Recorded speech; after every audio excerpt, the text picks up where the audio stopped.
Dunia kembali berada di ujung kegelisahan. Saat waktu masih menunjukkan dini hari, dan langit di atas Tel Aviv masih tertutup oleh kabut gelap malam, suara gemuruh mulai membelah kesunyian. Suara itu bukan suara biasa. Bukan denting lonceng atau deru kendaraan. Tapi suara ledakan-ledakan yang mengguncang bumi, dan mengguncang hati siapapun yang mendengarnya. Pagi ini, kita menyaksikan sebuah babak baru dalam konflik berkepanjangan di Timur Tengah. Serangan balasan dari Iran memasuki gelombang ke-8, sebuah aksi militer besar-besaran yang tidak hanya mengejutkan dunia, tapi juga meninggalkan jejak kehancuran yang luar biasa di kota Tel Aviv, Israel. Dengan kekuatan yang belum pernah terlihat sebelumnya, Iran meluncurkan 150 rudal balistik berdaya hancur tinggi, disertai 100 drone tempur penghancur yang terbang dalam formasi terorganisir dari berbagai arah. Serangan ini bukan sekadar simbol kekuatan, tetapi juga mencerminkan ketegangan yang telah mencapai titik didih. Namun kita hadir di sini bukan untuk menyulut api kebencian, bukan untuk memperpanjang bara konflik. Kita hadir untuk menyampaikan informasi, untuk memberi pemahaman, dan untuk mengajak semua hati berpikir. Sejauh apa harga dari sebuah konflik, dan sejauh mana dunia sanggup bertahan di antara serangan dan serangan balasan? Tel Aviv hari ini bukan lagi kota dengan cahaya gemerlap dan lalu lintas pada seperti biasanya. Kota itu kini dibungkus asap hitam, gedung-gedung roboh, dan suara sirine yang meraung tanpa henti. Pagi yang seharusnya menjadi awal bagi kehidupan, justru menjadi saksi bagaimana kekuatan destruktif bisa melumpuhkan sebuah peradaban hanya dalam hitungan menit. Dari sinilah narasi ini dimulai. Sebuah perjalanan menyusuri fakta-fakta di balik gelombang serangan ke-8 Iran, bagaimana koordinasi militer mereka dilakukan, kemana saja rudal diarahkan, bagaimana sistem pertahanan Israel merespons, serta dampak yang kini mengguncang dunia. Kita akan menyelami kronologi, strategi, kehancuran yang terjadi, serta suara-suara dunia yang menyuarakan perdamaian. Serangan gelombang ke-8 ini dimulai tepat pada pukul 4.15 pagi waktu Tel Aviv, saat sebagian besar penduduk masih terlelap. Dalam kondisi minim visibilitas dan aktivitas warga, Iran memulai operasi militernya dengan gelombang pertama rudal balistik, diluncurkan dari beberapa titik strategis di wilayah perbatasan utara dan timur. Menurut laporan awal dari pengamat pertahanan kawasan, rudal-rudal tersebut termasuk dalam jenis Fateh 313 dan Heibar Shekan, dua varian balistik jarak menengah buatan dalam negeri Iran yang memiliki akurasi tinggi dan kecepatan di atas Mach 4. Rudal-rudal ini dirancang bukan hanya untuk menghancurkan target, tetapi juga untuk mengecoh sistem pertahanan udara modern. Tak berselang lama, tepat 4 menit setelah peluncuran rudal pertama, gelombang drone mulai melintas di langit Lebanon Selatan dan jalur Irak Suriah. Sebanyak 100 drone penghancur yang disebut-sebut sebagai varian baru dari drone Shahed 238 dan Arash 3, masuk dalam pola formasi menyebar dari arah barat, utara, dan bahkan wilayah Laut Tengah. Tujuan dari penyebaran dari berbagai arah ini adalah untuk mengalihkan perhatian sistem pertahanan Israel, yang dikenal menggunakan teknologi mutakhir seperti Iron Dome, David Tesling, dan sistem laser Iron Beam. Namun, intensitas serangan kali ini berada di luar kapasitas normal sistem tersebut. Dalam waktu kurang dari 10 menit, lebih dari 70 rudal pertama berhasil menghantam target di wilayah utara dan tengah Tel Aviv. Beberapa lokasi yang dilaporkan terkena dampak langsung antara lain Bandara Ben Gurion, yang dilaporkan mengalami kerusakan pada landasan dan hanggar. Distrik Rothschild Boulevard, pusat bisnis dan keuangan kota. Kompleks militer Ramat Hasharon, yang disebut sebagai pusat komando cadangan. Stasiun kereta api pusat Tel Aviv, yang terhenti total akibat hantaman rudal. Sementara itu, drone-drone tempur menargetkan stasiun radar, pos pengendali rudal, dan titik komunikasi militer tersembunyi. Suara dentuman terjadi hampir setiap menit. Warga yang sempat terbangun langsung berlari ke tempat perlindungan bawah tanah. Namun tak semua lokasi memiliki fasilitas perlindungan yang memadai.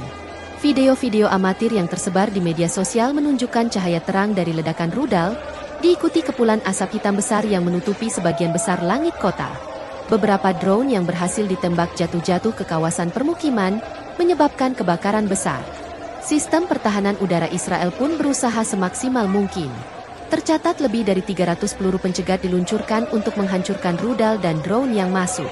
Namun jumlah dan kecepatan proyektil yang menyerang terlalu besar. Banyak dari serangan itu yang berhasil menembus sistem pertahanan dan mencapai target langsung. Serangan ini berlangsung selama sekitar 35 menit berturut-turut, menjadikannya salah satu serangan terlama dan terpadat yang pernah dialami wilayah Israel Tengah. Para analis militer menyebut serangan ini sebagai satu ration strike, Sebuah metode di mana lawan dilumpuhkan bukan hanya lewat kekuatan, tapi juga lewat volume serangan yang melampaui batas pertahanan lawan. Kronologi ini hanyalah awal dari cerita panjang kehancuran yang menyusul. Kita akan segera melihat seperti apa dampak nyata dari serangan ini terhadap infrastruktur, korban sipil, dan tatanan kehidupan warga Tel Aviv. Setelah serangan usai, Tel Aviv berubah drastis. Kota yang biasanya dipenuhi aktivitas ekonomi, teknologi, dan hiburan kini tampak seperti zona perang. Asap hitam membumbung tinggi dari berbagai sudut kota, membentuk kubah gelap di atas langit. Bau hangus dari material terbakar, reruntuhan beton, dan sisa bahan kimia menyengat di udara. Listrik padam di lebih dari 60% wilayah kota. Saluran komunikasi seluler dan internet terganggu. Lampu lalu lintas mati, membuat kendaraan-kendaraan yang masih tersisa di jalanan berhenti mendadak tanpa arah. Suara sirine ambulan dan pemadam kebakaran menjadi latar suara utama sepanjang pagi. Distrik pusat kota Tel Aviv menjadi wilayah yang paling parah terkena dampak. Bangunan-bangunan perkantoran yang sebelumnya menjulang, kini tinggal puing-puing. Di Jalan Ibn Gabirol dan di Zengov, puing-puing berserakan menutupi aspal. Mobil-mobil terbakar di tempat parkir, dan jendela-jendela bangunan hancur oleh tekanan ledakan. Laporan awal dari pemerintah setempat menyebutkan bahwa lebih dari 2.000 bangunan terdampak langsung, termasuk rumah sakit, sekolah, dan pusat logistik. Rumah sakit Ichilov, salah satu pusat medis terbesar di kota itu, mengalami kerusakan pada bagian luar dan sebagian peralatan dalam, memaksa staf medis mengevakuasi pasien ke lokasi darurat di luar kota. Sementara itu, Bandara Ben Gurion ditutup total. Landasan pacu terbakar dan menara kontrol kehilangan fungsinya karena sistem komunikasi lumpuh. Beberapa pesawat yang siap lepas landas saat serangan terjadi dilaporkan rusak akibat serpihan rudal dan getaran ledakan. Di kawasan selatan Tel Aviv, beberapa drone menghantam fasilitas penyimpanan bahan bakar. Kebakaran besar terjadi, memicu ledakan lanjutan yang membuat warga di radius 1 km mengungsi dengan tergesa-gesa. Petugas pemadam kebakaran berjuang selama berjam-jam untuk mengendalikan kobaran api yang menyebar cepat. Pusat perlindungan sipil yang disiapkan oleh pemerintah tidak cukup untuk menampung lonjakan pengungsi mendadak. Ribuan orang terpaksa berkerumun di stasiun bawah tanah, tempat parkir, bahkan terowongan jalan raya. Anak-anak menangis, para lansia terlihat lemas, dan para relawan medis berjuang membagikan air serta makanan darurat. Militer Israel mulai mengevakuasi warga keluar dari Tel Aviv menuju wilayah utara dan selatan. Namun perjalanan keluar kota juga tak mudah. Jalan bebas hambatan macet total, dan beberapa kendaraan hancur akibat serpihan drone yang masih tersisa di jalanan. Saksi mata menyebutkan bahwa suasana kota sangat mencekam. Ini seperti kiamat kecil. Kami mendengar suara rudal lewat di atas kepala kami, lalu ledakan, kaca pecah, tembok runtuh, dan kami hanya bisa bersembunyi, ungkap seorang warga di distrik Ramat Gan yang berhasil dievakuasi. Namun di tengah kepanikan, banyak pula aksi kemanusiaan yang muncul. Warga saling membantu menarik korban dari reruntuhan. Beberapa kafe dan toko roti membuka pintu mereka untuk memberikan makanan gratis bagi para pengungsi. Tim SAR internasional dari organisasi kemanusiaan juga mulai berdatangan, menembus puing-puing untuk mencari korban selamat. Situasi Tel Aviv hingga pukul 10 pagi waktu setempat masih belum sepenuhnya stabil. Beberapa drone masih terlihat di radar meski tidak aktif. Pemerintah menetapkan status darurat nasional, dan seluruh kekuatan militer, medis, serta pemadam dikerahkan penuh. Ini adalah realita pasca serangan gelombang ke-8. Bukan hanya soal ledakan dan kerusakan, tapi juga tentang bagaimana manusia bertahan di tengah puing-puing, mencari harapan di antara asap dan debu reruntuhan. Beberapa jam setelah serangan mereda, Perdana Menteri Israel muncul dalam siaran darurat nasional. Dalam pidatonya yang disiarkan dari tempat perlindungan bawah tanah di Yerusalem, ia menyatakan bahwa negara dalam status siaga penuh dan akan segera mengambil langkah strategis untuk mempertahankan kedaulatan serta keamanan nasional. Suara beliau terdengar tegas namun lelah. Ditemani oleh beberapa pejabat tinggi militer dan Kementerian Pertahanan, beliau menyampaikan, apa yang terjadi hari ini adalah serangan yang belum pernah terjadi sebelumnya terhadap jantung negara kita. Kami akan membalas dengan kekuatan, tetapi kami juga menyerukan kepada sekutu-sekutu kami untuk berdiri bersama dalam menghadapi ancaman terhadap perdamaian kawasan. Beberapa jam sebelumnya, Kementerian Pertahanan Israel telah memerintahkan pengerahan penuh unit cadangan dan mengaktifkan pangkalan militer di seluruh penjuru negeri. Ribuan tentara dipanggil kembali, sistem pertahanan udara diperbarui, dan pusat komando di Beersheva mulai mengambil alih koordinasi pertahanan kawasan tengah. Selain itu, semua penerbangan komersial dan domestik dihentikan, termasuk aktivitas pelabuhan dan lalu lintas laut di Laut Tengah. Pemerintah juga memerintahkan penutupan total sekolah, perkantoran, dan area publik di wilayah tengah dan selatan, sementara sirine bahaya masih terus dipasang sebagai peringatan akan kemungkinan serangan lanjutan. Di tengah kondisi krisis ini, diplomasi internasional juga mulai bergerak. Amerika Serikat, sebagai sekutu utama Israel, segera menyatakan dukungan dan mengutuk keras serangan yang terjadi. Presiden AS dalam pernyataannya mengatakan bahwa mereka siap mengirim bantuan kemanusiaan dan logistik pertahanan jika diperlukan. Namun di sisi lain, beberapa negara di Eropa dan Asia menyerukan penahanan diri dan penghentian aksi balas dendam. Negara-negara seperti Jerman, Jepang, dan Turki menyatakan kekhawatiran bahwa eskalasi ini dapat berkembang menjadi konflik regional yang jauh lebih luas dan destruktif. Menteri Pertahanan Israel dalam konferensi pers menyampaikan bahwa mereka tengah menyelidiki bagaimana serangan sebesar ini bisa menembus sistem pertahanan mereka yang dikenal canggih. Investigasi awal mengindikasikan bahwa kombinasi antara rudal hipersonik dan serangan drone serentak menyebabkan kebingungan radar dan overload sistem Iron Dome. Meski begitu, belum ada pernyataan resmi dari pemerintah Israel tentang serangan balasan militer langsung terhadap Iran. Beberapa analis menilai, Israel tengah mempertimbangkan opsi diplomatik dan pertahanan jangka panjang daripada langsung membalas secara agresif.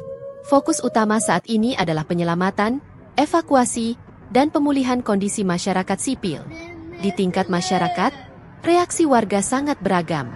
Banyak yang marah dan mendesak pemerintah untuk membalas.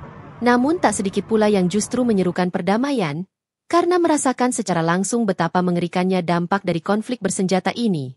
Di beberapa media lokal, muncul tagar seperti Peace Now dan Enough of War, menjadi suara minoritas yang mulai menggema. Seiring waktu berjalan, semakin jelas bahwa serangan ini bukan hanya menguji kekuatan militer Israel, tetapi juga ketahanan sosial, politik, dan emosional masyarakatnya. Ini bukan hanya ujian bagi pemerintah, tapi juga bagi seluruh rakyat, untuk menanggapi krisis dengan kepala dingin, tanpa terjebak pada siklus kekerasan yang tiada akhir. Sementara dunia terpaku pada kehancuran yang terjadi di Tel Aviv, perhatian beralih ke Teheran, ibu kota Iran. Di sana, para jurnalis dalam dan luar negeri memenuhi ruang konferensi pers Kementerian Pertahanan Iran. Sorotan kamera mengarah ke mimbar, di mana juru bicara militer Iran berdiri mengenakan seragam lengkap dan wajah tegas. Tepat pukul 13 waktu setempat, Iran mengeluarkan pernyataan resmi pertama mereka terkait operasi militer besar-besaran yang terjadi pagi tadi. Dalam pidatonya yang ditayangkan langsung di televisi nasional, perwakilan pemerintah menyebutkan bahwa serangan gelombang ke-8 ini merupakan respon terukur dan sah, menyusul apa yang mereka klaim sebagai agresi terhadap fasilitas sipil dan situs strategis di wilayah mereka pada pekan sebelumnya. Iran tidak mencari peperangan, ujar juru bicara militer. Namun kami juga tidak akan tinggal diam ketika wilayah kami diserang, rakyat kami terluka, dan kedaulatan kami diinjak-injak. Serangan ini adalah bagian dari hak bela diri, sesuai dengan prinsip pertahanan yang diakui hukum internasional. Pemerintah Iran juga menyampaikan bahwa target dari rudal dan drone mereka difokuskan pada pusat militer, logistik, dan infrastruktur strategis di Tel Aviv dan sekitarnya. Mereka menegaskan bahwa tidak ada niat untuk menyerang warga sipil. Meskipun dalam konflik sebesar ini, dampak terhadap masyarakat umum sulit dihindari. Dalam konferensi pers tersebut, Iran juga menyatakan bahwa operasi militer gelombang ke-8 ini telah selesai dan tidak akan berlanjut, kecuali ada tindakan ofensif baru dari pihak lawan. Mereka menyebut serangan ini sebagai peringatan terakhir dan mengajak semua pihak untuk kembali ke meja diplomasi. Kami tidak ingin perang berkepanjangan. Kami ingin keamanan bagi kawasan, dan kami siap berdialog jika pihak lain juga siap berhenti menekan. Pernyataan ini menjadi sorotan tajam di berbagai media internasional. Sebagian pihak menganggap Iran tengah menunjukkan bahwa mereka mampu mengimbangi kekuatan militer lawan, namun sebagian lain melihatnya sebagai upaya untuk mengakhiri eskalasi sebelum situasi berkembang lebih luas. Beberapa jam setelah pernyataan itu, Menteri Luar Negeri Iran juga tampil dalam wawancara khusus. Ia menegaskan bahwa serangan tersebut dirancang dengan sangat hati-hati agar tidak melewati batas-batas tertentu, dan Iran akan terus berkoordinasi dengan negara-negara regional serta PBB untuk mendorong penyelesaian damai. Iran juga menyerukan kepada negara-negara yang selama ini menjadi penengah, termasuk Turki, Qatar, dan Rusia, untuk membantu mendorong dialog antara Teheran dan Tel Aviv, serta mencegah penyebaran konflik ini ke negara lain di kawasan. Pernyataan Iran ini disambut dengan reaksi campuran di dunia internasional. Ada yang melihatnya sebagai kesempatan terakhir untuk menghindari perang besar, ada pula yang masih skeptis terhadap niat sebenarnya dari pernyataan tersebut. Namun yang jelas, dunia kini menyadari bahwa situasi berada di titik balik yang sangat krusial. Serangan gelombang ke-8 telah membuka mata banyak pihak bahwa kekuatan militer bukanlah jaminan keamanan abadi. Hanya diplomasi, keadilan, dan komitmen terhadap kemanusiaan yang dapat mengakhiri siklus panjang konflik di kawasan ini. Usai pernyataan resmi dari Iran, respons dari komunitas internasional langsung berdatangan dalam hitungan jam. Serangan gelombang ke-8 ini, yang menargetkan pusat kota Tel Aviv dengan 150 rudal balistik dan 100 drone penghancur, dianggap oleh banyak negara sebagai titik paling genting dari seluruh rangkaian konflik yang telah berlangsung selama bertahun-tahun. Sekretaris Jenderal Perserikatan Bangsa-Bangsa, PBB, menyampaikan keprihatinan mendalam dan menyerukan kepada kedua belah pihak untuk segera menahan diri. Dalam pidato singkat di markas besar PBB di New York, ia berkata, "Jika dunia diam terhadap kehancuran seperti ini, maka kita telah gagal menjaga martabat kemanusiaan. Ini bukan sekadar konflik antara dua negara, ini adalah ujian bagi dunia. Apakah kita memilih jalan diplomasi, atau terus tenggelam dalam kekerasan yang tidak berujung?" Negara-negara Eropa seperti Jerman, Prancis, dan Inggris mengeluarkan pernyataan bersama yang mengecam kekerasan dari kedua belah pihak dan meminta penghentian semua operasi militer di kawasan Timur Tengah. Mereka juga menyatakan siap menjadi tuan rumah dialog damai apabila kedua pihak bersedia hadir di meja perundingan. Pemerintah Rusia dan Tiongkok, yang selama ini cenderung bermain di ranah diplomatik yang hati-hati, kali ini mengambil langkah proaktif dengan menyerukan terbentuknya forum internasional darurat untuk membahas keamanan kawasan. Mereka menegaskan pentingnya menjaga stabilitas di Timur Tengah, karena eskalasi lebih jauh bisa memicu krisis energi, ekonomi, bahkan migrasi global. Negara-negara mayoritas Muslim pun bersuara. Turki dan Indonesia, misalnya, menegaskan bahwa penderitaan rakyat sipil harus dihentikan. Mereka menyerukan investigasi independen terhadap dampak serangan, termasuk potensi pelanggaran terhadap hukum internasional kemanusiaan. Di sisi lain, kelompok-kelompok masyarakat sipil dari berbagai negara melakukan aksi damai. Di London, Washington DC, dan Jakarta, ribuan orang turun ke jalan membawa spanduk bertuliskan "Stop the War, Save Humanity", dan "Pledge for All Nations". Suara-suara dari rakyat dunia mulai mengimbangi suara senjata di medan konflik. Kekhawatiran utama dari banyak negara adalah potensi konflik ini meluas ke negara tetangga, seperti Lebanon, Suriah, dan Yordania. Jika tidak segera dikendalikan, situasi ini bisa berkembang menjadi perang regional yang lebih besar, melibatkan aliansi-aliansi militer dan membawa risiko lebih luas bagi kestabilan global. Selain itu, para ekonom dunia mulai mengamati dampaknya terhadap pasar energi dan keuangan global. Harga minyak melonjak dalam semalam. Pasar saham Timur Tengah terguncang, dan perusahaan-perusahaan besar mulai meninjau kembali operasi mereka di wilayah tersebut. Semua mata kini tertuju pada Tel Aviv dan Teheran. Namun lebih dari itu, seluruh dunia tengah menanti satu hal. Apakah kemanusiaan bisa menang atas kebencian? Apakah pemimpin dunia cukup bijak untuk melihat bahwa jalan kekerasan hanya membawa kehancuran bagi semua? Hari ini, Tel Aviv hancur. Hari ini, dunia kembali menyaksikan bagaimana puluhan rudal dan drone mampu melumpuhkan satu kota besar dalam sekejap. Tapi lebih dari itu, dunia juga menyaksikan betapa rapuhnya peradaban ketika diplomasi gagal, dan kekerasan kembali menjadi bahasa utama. Namun dari balik puing-puing yang berserakan, dari balik asap tebal dan suara sirine yang tak berhenti, masih ada sesuatu yang tersisa, kesadaran. Kesadaran bahwa dunia tak bisa terus begini. Bahwa senjata tidak akan pernah benar-benar menyelesaikan luka sejarah. Bahwa balas-membalas hanya akan memperpanjang penderitaan semua pihak, terutama mereka yang tidak bersalah. Tel Aviv bukan hanya kota. Ia adalah simbol kehidupan modern. Rumah bagi jutaan orang yang ingin hidup tenang, bekerja, belajar, dan membesarkan keluarga. Maka ketika kota ini runtuh karena konflik, bukan hanya rakyat Israel yang terluka, tetapi juga hati nurani dunia. Di sisi lain, Iran juga menunjukkan bahwa mereka bukan sekadar bereaksi, tetapi menyampaikan pesan bahwa keamanan tidak bisa dibangun di atas dominasi sepihak. Bahwa setiap bangsa memiliki batas kesabaran, dan saat dialog tidak lagi dihargai, kekuatan menjadi suara terakhir yang terdengar. Tapi akankah kita membiarkan ini terus berlangsung? Apakah dunia akan menunggu sampai kota berikutnya yang hancur? Sampai korban berikutnya jatuh? hingga tak ada lagi yang bisa diselamatkan? Saat ini, yang dibutuhkan bukan strategi militer, tapi keberanian untuk berdamai. Keberanian untuk mengakui kesalahan, mendengar satu sama lain, dan memulai kembali. Keberanian untuk menutup palu perang, dan membuka jendela diplomasi. Para pemimpin dunia harus sadar bahwa waktu tidak berpihak pada kekerasan. Waktu hanya berpihak pada mereka yang mau menghentikan perang dan membangun masa depan bersama, di atas dasar keadilan, saling menghargai, dan kesamaan derajat antar bangsa. Semoga tragedi di Tel Aviv menjadi pengingat bahwa tidak ada kemenangan dalam perang, hanya luka di kedua sisi. Dan bahwa dunia ini, yang kita tinggali bersama, hanya bisa bertahan jika kita memilih untuk hidup bersama dalam damai, bukan mati bersama dalam peperangan. Akhirnya, semoga narasi ini bukan sekadar laporan tentang kehancuran, tapi menjadi seruan lembut dari hati ke hati, bahwa satu-satunya jalan ke depan adalah perdamaian.